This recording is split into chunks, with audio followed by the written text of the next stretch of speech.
Welcome to Sober and Lit, the podcast for women who want to get sober, stay sober, and live a life that's way more lit than it ever was with wine. We're your hosts, Ruby and Susan, two alcohol freedom coaches keeping it real with stories, tools, and zero judgment. Whether you're sober curious or all in, you're in the right place. Let's feel lit, alcohol free. Welcome back to the Sober and Lit podcast. We are so happy to be here with you today, and we have an amazing guest. We have Sue Willoughby here, who is the founder of Willoughby Coaching and a certified equus coach. So welcome, Sue. Hello. I'm happy to be here with both of you today. This is fun. Yeah. We met Sue in a program that we were doing together, and I've been on her podcast, and it's really, I just think she's an amazing, badass woman. And so I'm excited to have her on our podcast. So I'm excited to get into what an equus coach is, but the main focus of your coaching is that you help women over 40 break free from burnout and reconnect with their power and create lives that feel as good as they look. And you were raised by a single alcoholic parent and a two-time high school dropout. Sue turned her pain into purpose, building a six-figure career, becoming a real estate investor, and now guiding others through transformation with the intuitive wisdom of horses. And Sue is living proof that it's never too late to rewrite your story. So that's exciting. I'm so excited to learn more about this, going from a real estate investor to becoming a coach. And this idea of rewriting your story, two-time dropout, what? So tell us a little bit about your story. Yeah, thank you for that introduction. And it's funny, I was listening to an interview on NPR with Jamie Lee Curtis, and she also is a dropout, and it was great to hear that from her, not that I encourage people to drop out of school, but she just said the education system didn't work for her. And I feel the same way. And I remember telling my mom very distinctively when I told her I wanted to quit high school, she said, cool. She said, I get it. She said, you're really smart. You're also bored with what they have to offer you. And she said, I love you. I support you, whatever you want to do. And then when I told her, and then I went back to high school the following year, I was like, I'll give it another shot. And then they said, okay, you need 4 credits in gym, because I hated PE. It was just weird. And, I'm like, not for me. And I was like, okay, bye. See you again. So I left again. And actually got my GED before my year graduated. So it was interesting to hear one of my icons, Jamie Lee Curtis, talk about, not being affiliated with formal education, because she's amazing. So, okay, sorry about that little diversion, but it was just like on my mind. I love Jamie Lee Curtis too. Me too. And her acting has just gone to another level here in midlife, right? In her older years. I mean, she's fantastic in the Bear, in everything, other movies, everything she does. Yeah. I can't wait Everything to see Everywhere. Everything Everywhere. All That at was so once. funny. Yeah. Oh my gosh. I loved her in that. Yeah. Well, Incredible.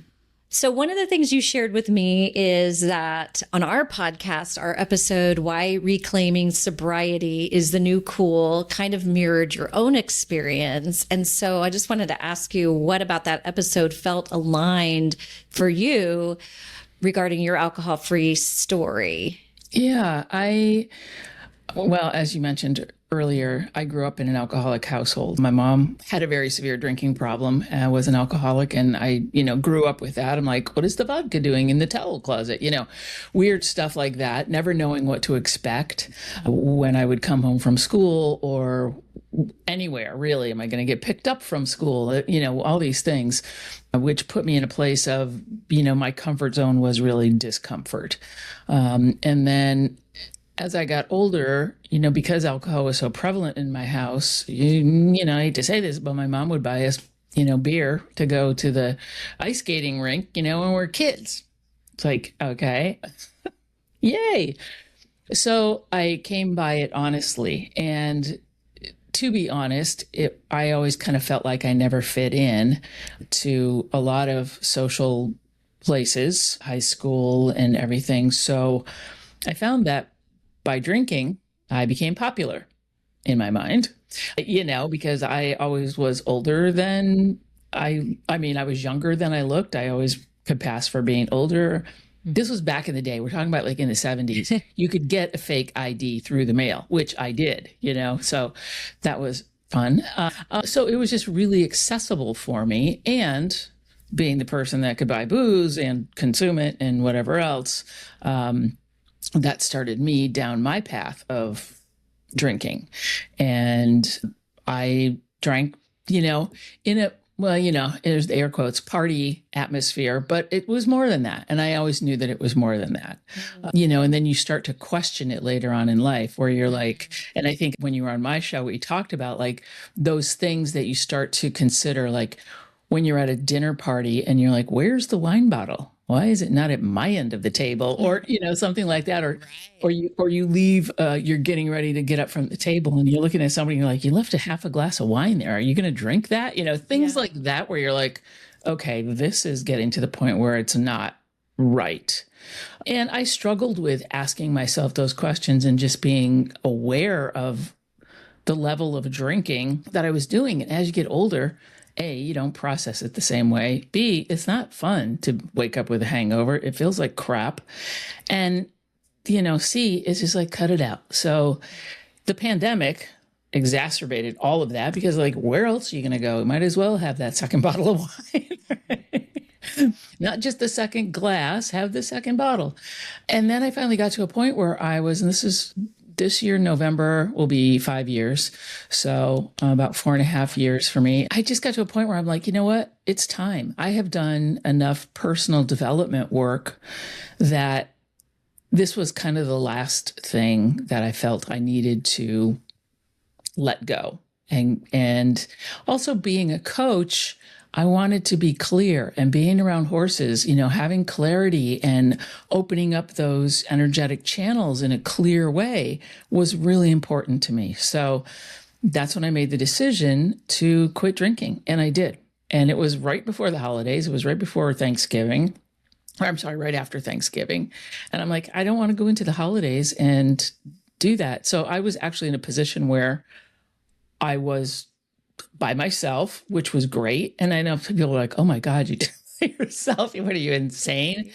But it gave me the clarity. It gave me the ability to get quiet and listen to what was really going on and journal and meditate and do all of those things that allowed me to feel grounded. Were the first few days or weeks challenging? Yeah, because it had become so habitual, that you think about, oh, what am I going to have to drink with dinner? Or what am I going to have to drink before dinner? So certain, those questions start coming up in your head. And it's like, thinking about drinking takes up a lot of intellectual space and emotional space, all of that.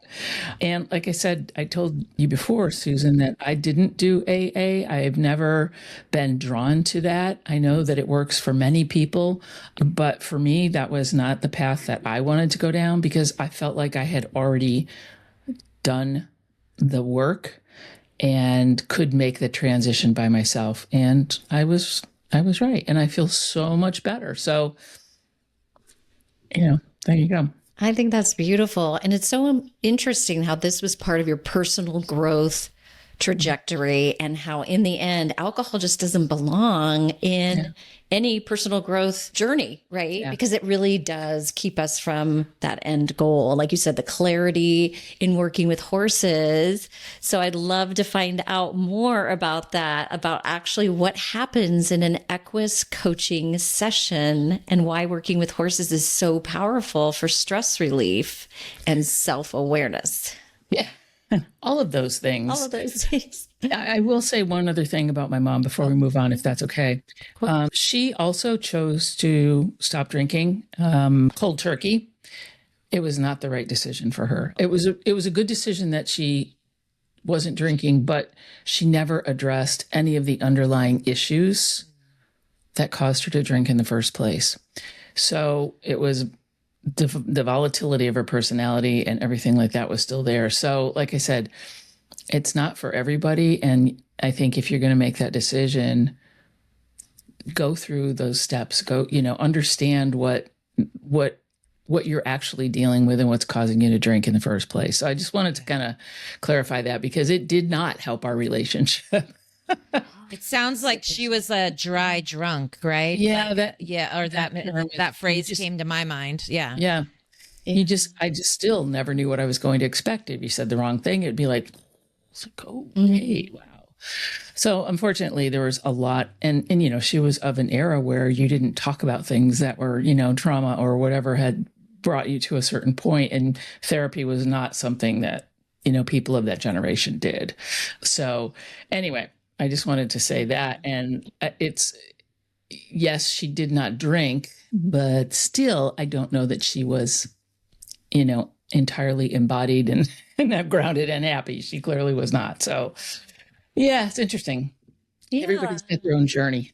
Yeah. Well, it is important to do that emotional sobriety work, and really find out what the underlying reasons are why you're drinking. And drinking masks a lot of, mental illness, personality disorder things, and stuff, like you said, that our parents' generation didn't talk about. Right. Exactly. Yeah. So, well, I'm sorry to hear that. But it's good that you did the work. Yeah. But it is interesting. So I just wanted to be, clear about that I had actually gotten to a point in my life where I'm like, okay, this is one thing I need to let go of, and I'm ready to let go of it and move forward. And I'm really happy about it. Okay. Let's talk about horses. About horses. Horses. Yeah. Oh my goodness. So equus coaching, it's interesting because horses are prey animals. I just want to start out by mentioning that. And a lot of people don't understand that because they're large animals. My horse, Moose, is 1,200 pounds and 16 hands. So the top of the hide part of his back comes up to like my forehead. He's a big guy.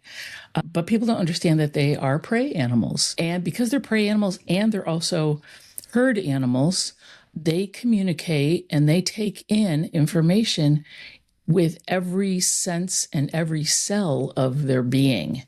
So they're constantly pulling in information through all of their senses, and they do. Their ears work independently. Their eyes are like on the side of their head, so they have very good field of vision through their nose, through their whiskers, through their skin, where they can sense if something, alerts them. They're very alert and very aware creatures. They will also look at their other herd mates to see what are they doing. Like if a horse is in the field and he picks his head up because he hears something or sees something, you're going to see all the other horses do the same thing. They're going to be like, what's going on, right? Are we safe? Are we, do we need to, the fight or flight instinct kicks in. Fight, flight, or freeze. And horses will freeze when put under a lot of pressure. They will lean into the pressure, which is interesting as well. So when we are with them, they have huge hearts. So the heart energy that they send out is incredible. And it syncs with our heartbeats can sync, our breathing rates will, come together, and they see and feel what's inside of us, not what we are putting forward to on the exterior. So we all go through life with a certain facade, I like to call it, that, the way we want to be seen or the way we think other people will see us and the way we want them to see us. Horses don't see that. They can sense what's really going on inside of us.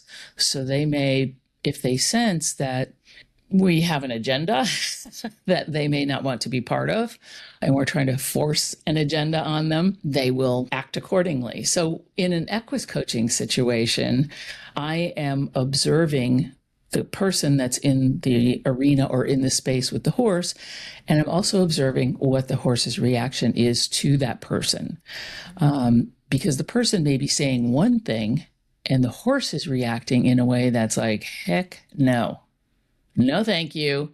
And there's a reason for that. I mean, the horse wants to know that they can feel safe around you. And it's interesting because when somebody will drop their guard, and it happens very quickly when you're in the presence of a horse because their energy is so big and so just genuine and authentic. And it really does. I've seen people walk into the arena with the horse, and the horse may just be standing next to them, and they just completely drop everything away. Everything falls away, and they may start sobbing because they feel safe, right? It's a container. So the energy, I'm getting a little woo-woo here, but that's okay. The energy surrounding the horse and the person kind of comes together, and it creates this beautiful bubble or container where you can, as the client, that's with the horse, feel more grounded and more comfortable, and it enables you to start to let go of some of the things that you've been holding on to. It puts you back in your body because the horse is always in their body. They're always in the moment. They have no choice. It's their instinct to always be present. They're like, what's going on? Right. So it enables us to observe their behavior, and they will also mirror our behavior. And then when you can be in sync with them, it's a beautiful thing. And it just, because you're not being judged. Right? They're not judging you in any way, shape, or form. So they don't care if you're mad, sad, whatever. They don't care what kind of car you drove up in. That's not something that they think about. So they don't judge, and they also don't hold on to things like we do. Now, if we have an incident or an altercation with somebody, we're talking about it for weeks, months, years, right? Yeah. Horses don't do that. They don't stand around the water bin and say, "Hey, Joe, remember that plastic bag that blew by me the other day? That thing almost ate me alive." They don't talk about that stuff. Right. Did you see her drive up in that BMW? She thinks she's all that. Yeah. Right. Exactly. They're not doing that stuff. They don't hang out. They don't tell stories like we tell stories. Yeah. They're just very pure beings. Have they been traumatized perhaps in their past? Yes. Do they remember those things? Yes. And, but they still, when they feel safe and when they feel connected, they're there for you. What I hear you saying is there's a co-regulation aspect of being around horses, but also what came to mind when you were describing them at first is that they're like a pretty good BS meter too. Oh, totally. Totally. So that must be so interesting. I know that a friend of mine who has an autistic son does equine therapy with their autistic son. And I wonder if, and I don't know anything about this, and you may not either, but just from what you described, it's almost like the horse can just see into the child's heart, not the way that child is presenting in their autism, but to see their inner heart. And then maybe the co-regulation helps to calm their nervous system. But I know that this child has really benefited from this type of therapy. So what do you notice with your clients? Like, what are the benefits from working with you and the horses? How does it help with stress or burnout? Yes. Can I speak to the other thing you just talked about? I spent many years working with special needs individuals and horses in therapeutic riding and other ways. And the thing, when you spoke about your friend's son, a lot of autistic people are nonverbal. So the horse, yes, like you said, the horse is connecting with that person's inner being. They don't see that person differently. Like, once again, the non-judgment comes into place. And by co-regulating, as you so eloquently put it, your friend's son doesn't feel threatened by the horse. They can connect with the horse in a way that they can't connect with someone who is verbal or who is whatever. And the horse understands them. I mean, they just have a way of communicating through the heart. So it is a really beautiful connection. And so many individuals, as through the years that I've come in contact with, being in special education and so forth, are really, that connection is incredible because it's not something that they can get anywhere else. The horse doesn't need to understand what's going on with them. So it's beautiful. Wow. Well, when you were talking, Sue, I was just, because I don't have a horse. I mean, I have ridden a few horses in my life, but I have a dog, and some of what you're saying just really connected me. The dog we can have the same kind of heartbeat, or we can he seems to really know when I'm sad or happy or and he's just, I don't know. So for the dog lovers out there, Absolutely. I think just any animal, really, you can really just connect, and it can calm you. You can co-regulate with your cat or your dog or yeah. Absolutely. You don't have to have a horse. Yeah. Yeah. You don't have to have a horse. The one tiny difference is that dogs, cats, all the other things are predators as well. And so a horse being that, and this sort of sets people at ease a little bit because they do see horses as big, powerful creatures. And let's face it, you see those dramatic movies where the horses are fighting and, pawing each other and kicking and everything. So it's like, it's okay. They just want to know that they're safe with you. But yes, absolutely. I have 2 dogs and they're my little buddies, and they know. I mean, they can tell when something's going on. So yes, thank you for bringing that up. I wasn't poo-pooing other animals. Oh no, I was trying to how can I relate this to my dog? But I just recently saw the Black Stallion movie again. It's one of my all-time favorites. And it's just, I was also thinking about what you said with that, like how they connected, and horses are just so amazing. Mm-hmm. Yeah, it's an incredible film. There's another film I'd like to mention called Rescued Hearts. And it is about the horse-human healing connection. And 2 of my very dear friends, Dana Crusher and Chris Anna Sexton, are the filmmakers. Okay. And I hosted a screening of the film. I encourage you to check it out. They do community screenings all over the place, all over the country, all over the world. And also the film will soon be available in its entirety for virtual screening. We're planning on doing that too. So If you want to know a little bit more about it and see a very beautiful documentary about it, I would highly recommend looking up to see if there's a screening in your area. I know we've done a lot of screenings in California. So just wanted to put that out there. I got it. Hey, Susan, back to your question. Well, so say I'm a client and I have burnout and stress, and I was coming to work with you. So I would be working with you in person, correct, with the horse. So what would that look like? What does that kind of therapy look like? I'm really curious. Yeah, that's a great question. So as I've sort of indicated the setup a little bit, typically when you would come, you may want to set an intention, or you may already have that intention. Like, I just feel burnt out. I don't know how to, get that spark back in my life and find, and have a better outlook on life, whatever it is. And so when you would be in the space with the horse, I would first start off with doing a safety demo, so to make sure that everything is safe and you don't feel threatened or nervous about being with the horse. And sometimes it's just, I may start off with just grooming and having a conversation, and by doing that sort of calms your nervous system, gets you a little bit more grounded, and puts you in a space where you're finding some comfort around being near the horse. Because sometimes that's a people have had a bad horse experience where, I got thrown from a horse when I was a kid or whatever, or I got kicked by a horse. I can't tell you how many times I've been kicked by a horse, but it doesn't deter me. So we have that kind of a introduction, so to speak. And there's lots of different ways that a session can be held or will go. We can do it in a round pen, which is basically round fencing set up in a circle. So the horse doesn't kind of get stuck in a corner. They're free to move around. And this is the beautiful part.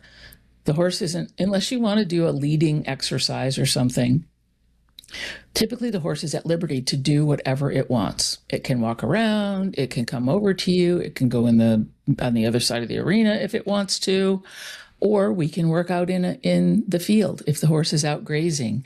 And a lot of good things come out of that, where it's more like observation, how you can approach the horse, how you do approach the horse.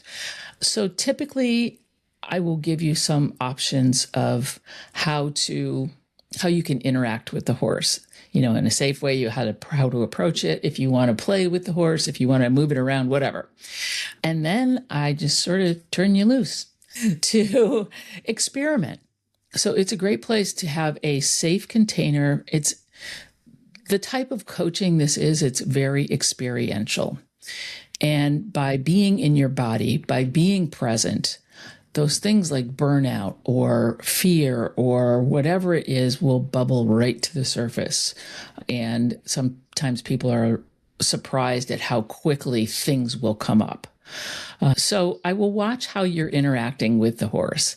And while I'm watching how you're interacting with the horse, I may be just having a conversation with you and asking you how things are going. And I'm also watching the horse's response to you. Like, what are their behavioral signs that, they're exhibiting? Maybe nothing. Maybe, the horse is on the other side of the arena, just doing their thing. Whatever it is, the horse is just being a horse. The horse may be curious about you. The horse may be picking up something from you that you're not. There's some incongruency that they're feeling.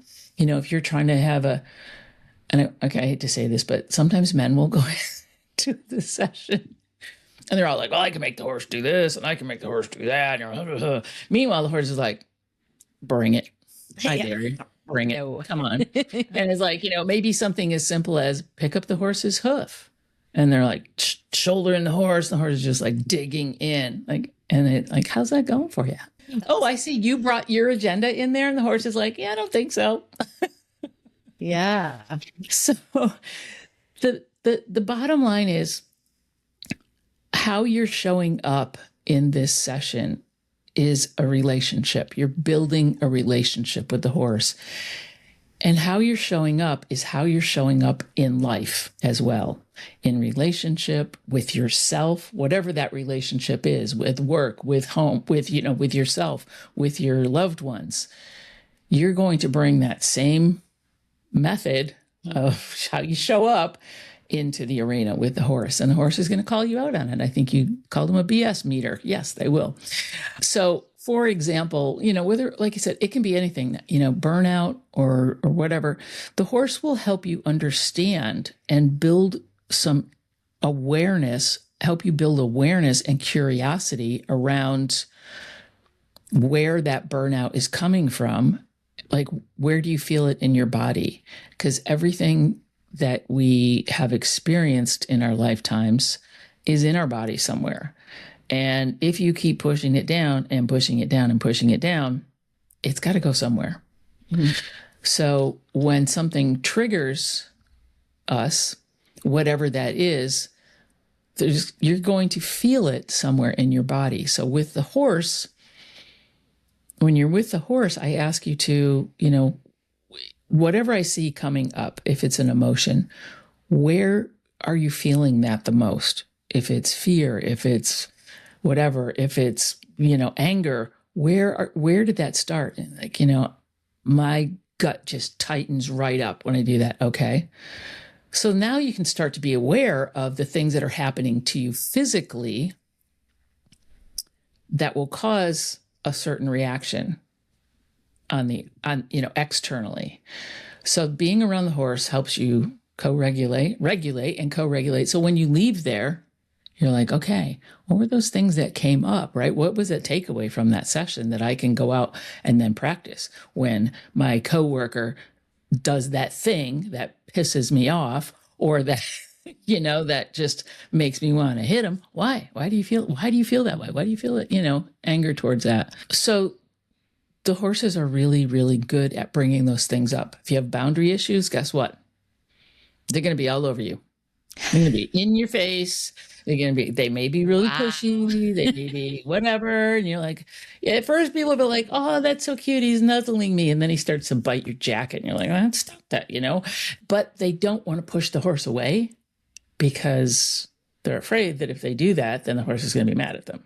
Right. So it's really interesting how whatever it is that we're doing out in the real world, we bring it into the horse. So it's kind of funny. So interesting. I know. I'm starting to wonder what the horse would do around me. It sounds like it's a little bit like shadow work too. Like the horse is able to pull things that, like you said, that you've been pushing down out to be dealt with, which is very beneficial. And so then you as the coach help the client deal with those things that are coming up, or is it sort of organic, just the experience of being with the horse helps those things, or a little of both? Yeah. a little bit of both, but as a coach, it's more of a guidance thing. Yeah. So I'm asking them, what are you feeling? Where is that coming from? Why do you think you feel that way? Why, what is your reaction to X? How does that affect you? Those types of things. So that it's like, start asking those questions, and then they start going, oh, yeah. Oh, yeah. Does this happen to you in real life? Oh, yeah. Oh, yeah. I don't want to ruffle any feathers. I let people walk all over me. Bah, bah, bah, bah, bah. Oh, okay. Let's talk about that. Right? Yeah.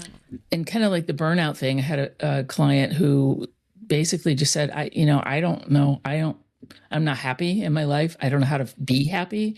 I don't know how to feel joy anymore. I'm really good at like following the task, getting everything done, and whatever. Okay.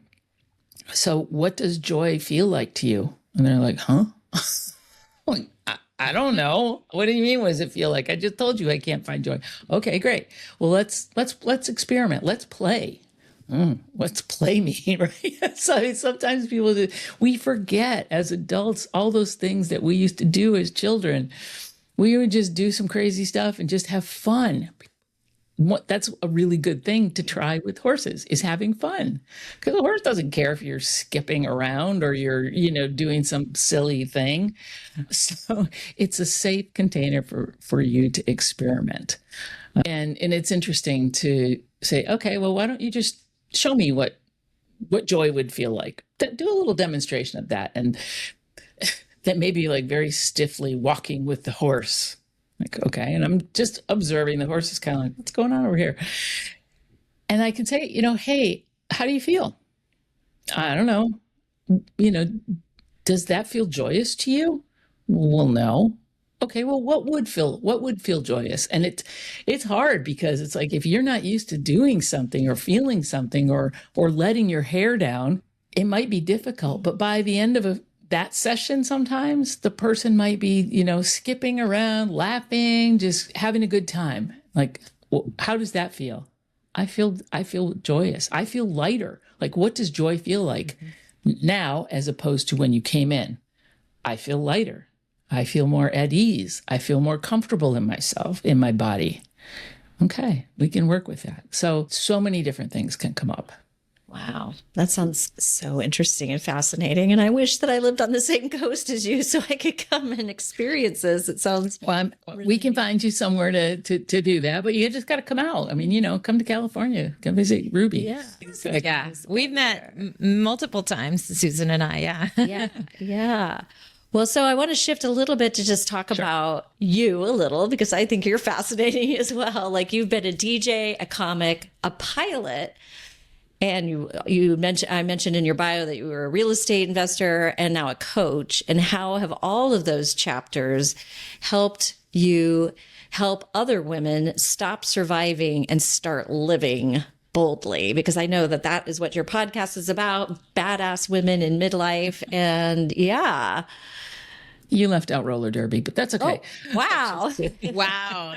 So I think when I first started off, I talked about, my comfort zone as a kid was just discomfort. And it just became the fact that, like I said, I may have undiagnosed ADHD. I don't know. And I don't really care at this point. But I always was curious about things. And I said I dropped out of high school twice. That didn't mean that I wasn't curious and that I didn't learn things. I was really smart. I would figure things out, when left to my own devices. So if something came into my sphere, I'd be like, oh, I'm curious about that. Like, I want to learn to roller skate, or I want to, I remember when I was like 11 or 12, my parents had split up, and my dad was like, I needed braces. And he said, do you want braces or do you want a motorcycle? And I'm like, you don't ask a kid that. Guess what I picked? I didn't, let me, motorcycle. Spoiler alert, I didn't get braces until I was in my 60s. Okay. So he got me a motorcycle, and then I promptly took it apart in the living room. My mother was mad. But I mean, so I'm curious about everything. And that so many women, so many people, but women especially, are afraid to go out on a limb, to try something new, because once again, we're going to be judged. And we are very conscious of how people perceive us. And we do not want to look stupid. We do not want to look, like a beginner. We don't want to.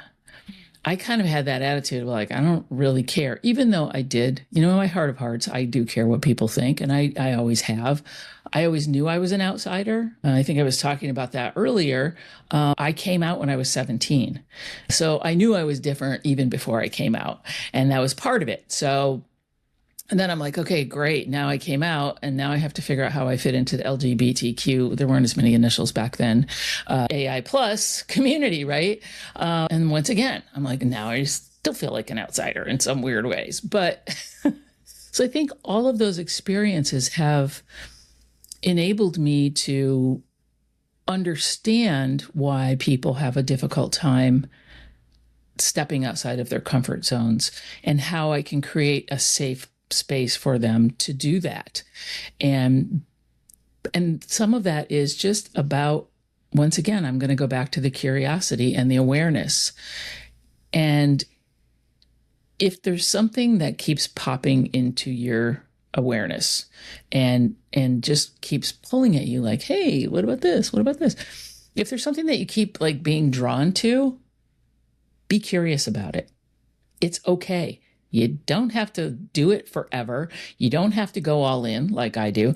You can just sample things. If you go shopping, you try things on. And if you don't like it, you put it back in the rack. There's no crime in that, right? And it's the same thing with life, that you can sample things and you don't have to then become an expert. You don't have to do it for the rest of your life. And I think that women in midlife have become, you get to a point where you're so attached to your identity, whatever that is. Like I was in corporate America. I was a, corporate trainer in tech. And, my last job was in flight training at a big aviation company. And it was a great job, 6 figures, not bad for a 2-time high school dropout. So, and then I walked away from that and, went into real estate. I literally I also jumped out of an airplane and said, okay, this is it. Boom.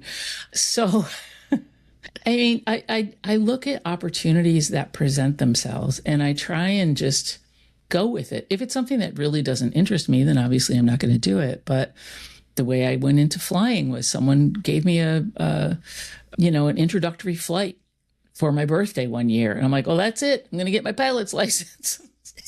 Like I said, I kind of go all in. Yeah. But I just, I think that it's really important to just take off those, I won't even say rose-colored glasses, take off that, the blinders that you have. Yeah, the blinders, and look around, be the horse. Use your 360-degree vision. Your head does turn, by the way.